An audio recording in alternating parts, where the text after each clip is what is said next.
before the broken vows, before he had 6 wives and shattered crowns, before he broke with the Pope, before he made heads roll, he was just a second son, not meant to wear the crown, not meant to change the course of England forever. Henry Tudor was born in 1491, the second son of King Henry VII and Elizabeth of York. The crown wasn't meant for him. That was his brother's destiny. Arthur, the heir, the golden boy. He was the one groomed for the throne. Henry played in his shadow, smart, athletic, charming, but not the chosen one. As a child, Arthur was betrothed, as was custom, to a Spanish princess, Catherine of Aragon. This was a political strategy to unite 2 powerful kingdoms, England and Spain. Catherine arrived in England at the age of 15 to be trained as queen. She finally married Arthur, and the long-awaited political alliance was finally formed. But just 5 months after their wedding, then tragedy struck. Prince Arthur fell sick and died. Catherine was devastated. Her world had ended. The future she has waited and dreamt of all her life crumbled before her eyes. Will she go back to Spain or continue to live as a widow in England? Henry was just 10 years old. Suddenly, everything changed. Henry's life changed forever. The spare has now become the heir. He was now the heir to the English throne, his brother's legacy, his brother's bride, suddenly his future. Henry became close to Catherine. Soon enough, their affection for each other grew. Catherine, now a young widow, was stranded. Her dowry tied her to England. Her father, King Ferdinand of Spain, wanted the marriage renegotiated. So she waited. 7 years in limbo. A queen without a throne. In 1509, Henry VII died. At just 17, Henry VIII ascended the throne, youthful, brilliant, adored. And his first act as king? He married Catherine. She was 6 years older now, wiser, and still hopeful. They were crowned together. The crowd cheered for a golden couple. Henry declared his love.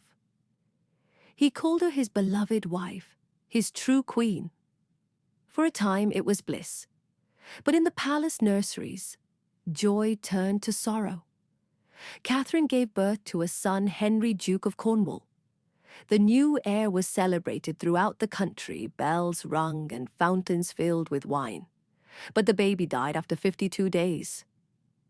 In 1530, Henry appointed Catherine regent while he went to war in France. While he was away, King James IV of Scotland invaded northern England. Catherine, heavily pregnant, rode north as the head of the army and won the battle. Defeating the Scots, King James was killed in battle, and Catherine sent Henry his blood-soaked coat as a trophy.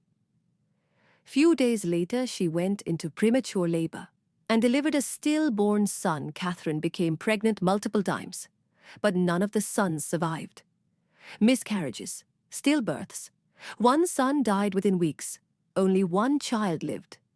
A daughter, Mary, born in 1516. Henry loved her, but she wasn't the son he needed. A male heir wasn't just a wish, it was a necessity. Without one, the Tudor dynasty stood on shaky ground. As the years passed, Catherine aged. Her beauty faded under the weight of grief. Henry began to pull away. He took mistresses. Whispers of betrayal grew louder in court halls. But Catherine stood tall, gracious, faithful, and firm in her Catholic faith. She believed God would still bless them with a son. She would not complain. She would not crumble. Then everything changed. Into this strained marriage walked Anne Boleyn, young, clever, sharp-tongued. She didn't just catch the king's attention. She changed the course of the kingdom. When Anne arrived at the English court, she was no great beauty. Her sister Mary had already been Henry's mistress, gentle, sweet and forgettable. But Anne was fire. Unlike others, she refused Henry's advances. She refused gifts, refused the promises, she refused to be a mistress. And in doing so, she became the only woman Henry ever chased. For 7 long years, he was married to Catherine of Aragon. But his eyes, his heart, his obsession shifted to Anne and Anne. She played the game better than anyone. She gave him words, glances, and laughter, but never herself. If he wanted her, he had to make her queen. Henry, desperate for a male heir and obsessed with Anne, looked to Scripture. He pointed to a verse in Leviticus. If a man marries his brother's wife, it is an unclean thing. They will be childless.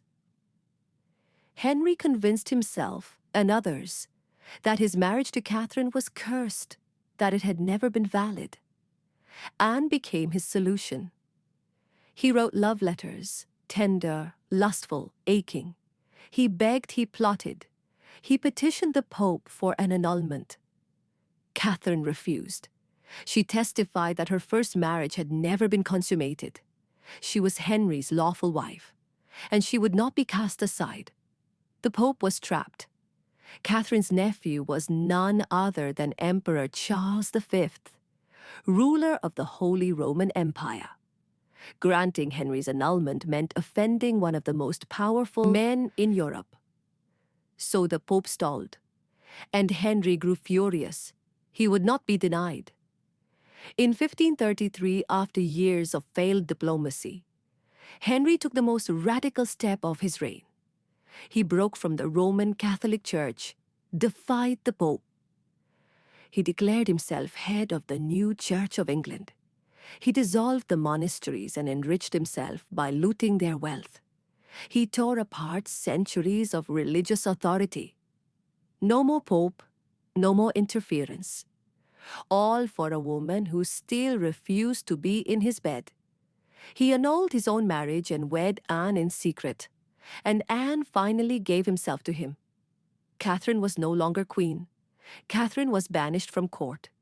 Her jewels were taken, her title erased.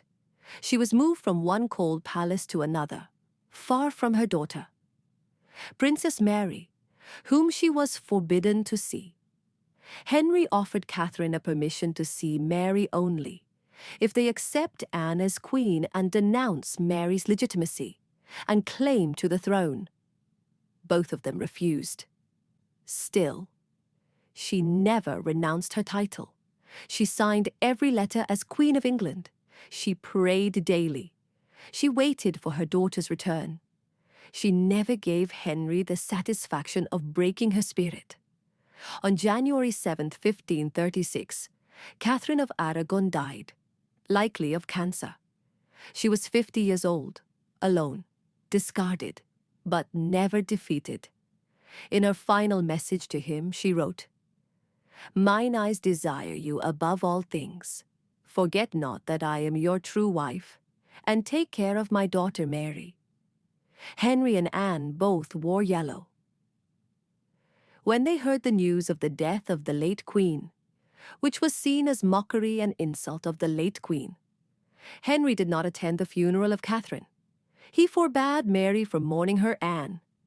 Boleyn was crowned. Anne became pregnant. Henry's dream fulfilled. Henry was sure it was a son, a prince, a legacy.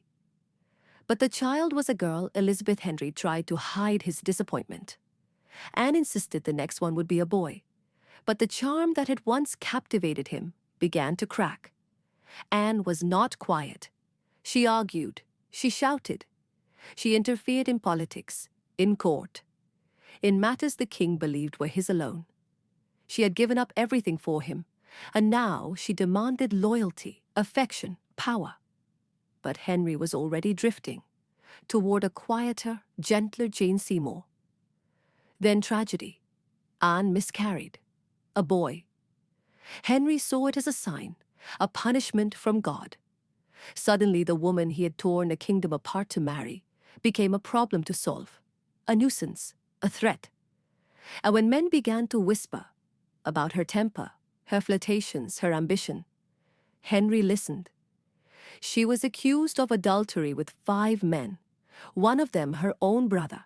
Soon she was locked up, and her trial began. But Henry did not protect her.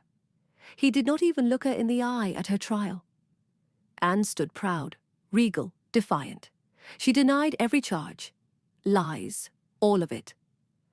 But the verdict was already written. Guilty. The punishment for her crimes was burning at the stakes. But Henry changed her sentence to beheading and hired an expert swordsman from France to do the job quickly. She was taken to the Tower of London. And on May 19th, 1536, at the age of 35, Anne Boleyn laid her neck on the executioner's block. With one swift stroke of a French sword, the queen who had changed England's destiny was no more. She was buried in an unmarked tomb. In the Tower of London, Henry broke the world for Anne Boleyn. And when he got tired of her, he broke her too.